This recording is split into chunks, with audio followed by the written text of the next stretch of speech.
नमस्कार, मैं हूं नंदिता कुडेशिया और आप देख रहे हैं डीएनपी इंडिया। मंथन में आज हम बात करेंगे उत्तर प्रदेश की राजनीति में परिवारवाद और वंशवाद की। उत्तर प्रदेश की सियासी जगत में राजनीतिक खानदानों की तूती बोलती है।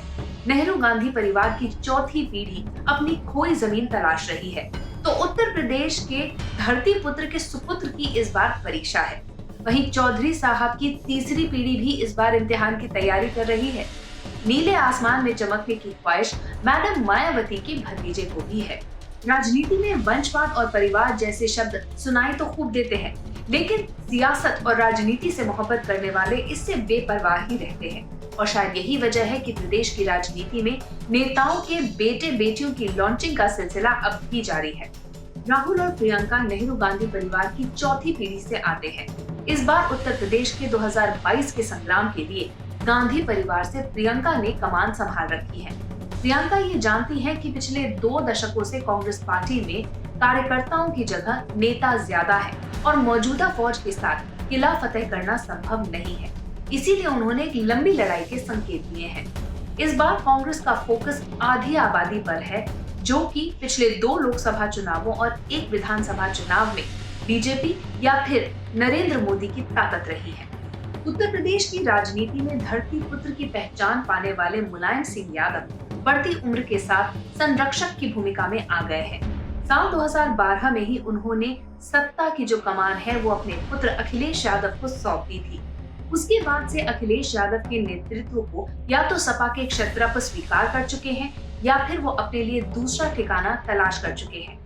ये पहला ऐसा चुनाव होगा जब हर मोर्चे पर खुद को साबित करने के साथ ही अखिलेश यादव एक नेतृत्वकर्ता के रूप में भी उभर कर आए हैं।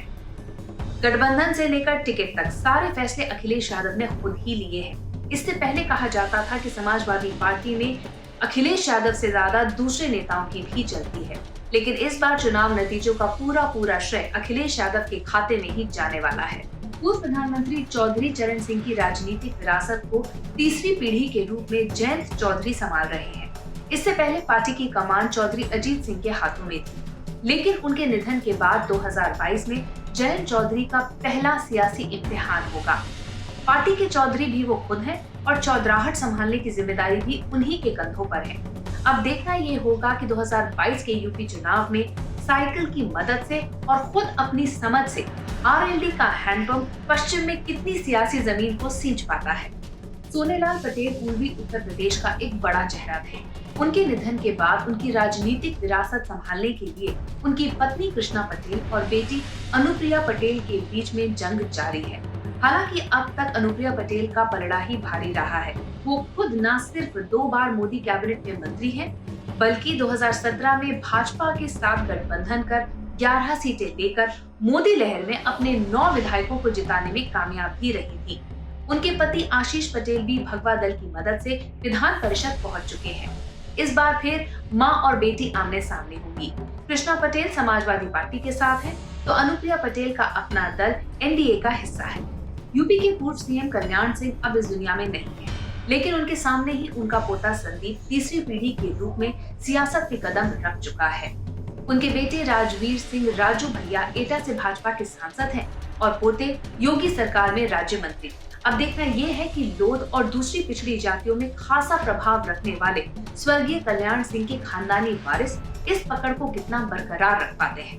योगी सरकार में कुछ महीने पहले विधान परिषद के जरिए काबीना मंत्री पद का जिम्मा संभालने वाले जितिन प्रसाद कांग्रेस के वरिष्ठ नेता रह चुके जितेंद्र प्रसाद के राजनीतिक वारिस हैं। रोहिलखंड से आने वाले जितिन प्रसाद पिछले चुनावों में टीम राहुल का ही हिस्सा थे, लेकिन चुनाव हारने और कांग्रेस से मोह भंग होने के बाद उन्होंने भाजपा का रुख किया। रोहिलखंड में खासकर शाहजहांपुर में ब्राह्मण वोटों के साथ साथ अपनी छवि के सहारे भाजपा की फतेह में अहम भूमिका निभाना जितिन प्रसाद के लिए भी बड़ी चुनौती होगा। वैश्य समाज का प्रमुख चेहरा रहे और कई बार मंत्री रह चुके नरेश अग्रवाल की विरासत उनका बेटा नितिन अग्रवाल संभाल रहे हैं। नरेश अग्रवाल तो भाजपा कोटे से विधानसभा नहीं जा सके, लेकिन बीते दिनों में भाजपा की तरफ से उनके बेटे नितिन अग्रवाल को विधान परिषद का उप सभापति जरूर बना दिया गया है।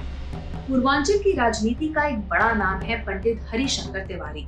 लंबे समय से कांग्रेस की राजनीति करने वाले हरिशंकर तिवारी के बेटे विनय शंकर तिवारी गोरखपुर की चिल्लूपुर सीट से विधायक चुने गए थे।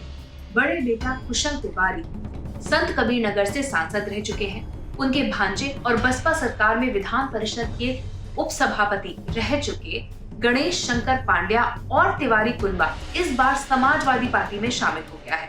अब देखना ये होगा कि उनका ये फैसला कितना कारगर सिद्ध होता है।